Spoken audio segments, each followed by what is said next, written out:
Greetings to all our IMAPS clients and investors. Let me walk you through the latest changes to the IMAPS Conservative Plus portfolio made during the first week of April.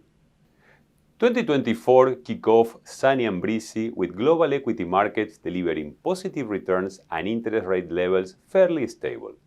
The mild weather drivers were resilient US economic growth, improving or stabilizing growth outside of the US, easing financial conditions, and the broadening of the AI technology trade beyond the Magnificent Seven. The second quarter still promises fair weather and relatively calm seas, although some clouds are forming on the horizon. The Fed may not be able to deliver expected cuts, or alternatively, the economy may deteriorate against expectations. In other words, the market is priced for a Goldilocks environment where the Fed is able to cut rates substantially and the economy avoids recession, and disinflation continues and remains benign. That is a tough needle to thread for an extended period of time. Monetary policy must be finely tuned to achieve it.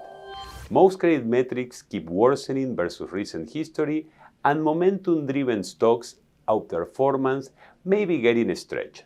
Finally, geopolitical uncertainty seems to be here to stay, not anticipating any significant solutions to the conflict that persist around the world. Given this prevailing context, the portfolio is positioned neutral from a strategic and tactical point of view when it comes to the asset allocation, regional allocation, credit exposure, and sector selection. Instead, our focus this quarter has been centered around security selection. Managers' symbiotic features were optimized to deliver higher model efficiency while building shock absorbers at the security level. We have increased positive convexity in the fixed income sleeves, added callable preferred shares, and modified US Treasuries allocations to mitigate interest rate sensitivity. Alpha sources such as securitization, underwriting, market making were diversified to insulate portfolio from issuer-specific risk.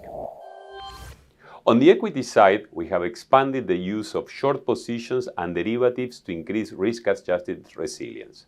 It is important to stress that our base case remains positive market outlook for this quarter and does not warrant taking a defensive tilt.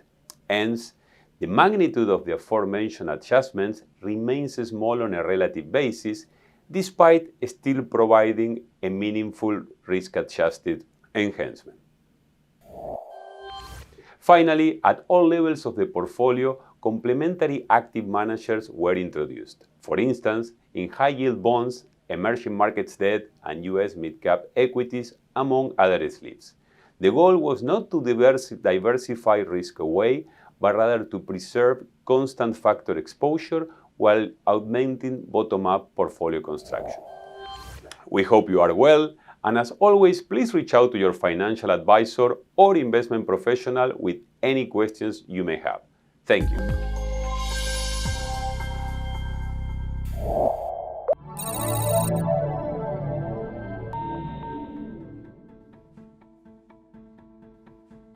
Insigneo Financial Group, LLC comprises a number of operating businesses engaged in the offering of brokerage and advisory products and services in various jurisdictions, principally in Latin America.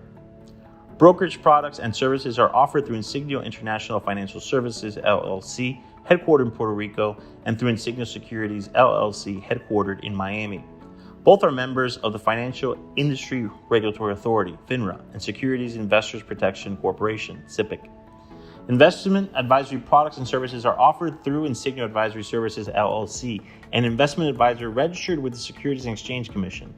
In Uruguay, advisory services are offered through Insigneo International Asesores de Inversión Uruguay, SA, Insigneo Asesores de Inversión Latam, SRL, and Insigneo Asesores de Inversión de Uruguay, SRL, in Argentina, and through Insigneo Argentina, SAU, and in Chile through Insigneo Asesorías Financieras, SPA. Collectively, these 8 operating businesses make up the Insigneo Financial Group. To learn more about the broker-dealers, including their conflicts of interest and compensation practices, please go to https://insigneo.com/disclosures/ or via www.finra.org. To learn about Insigneo Advisory Services and any conflicts related to its advisory services, please see its Form ADV and brochure, which can be found at Investment Public Advisor Public Disclosures website, https://advisorinfo.sec.gov/.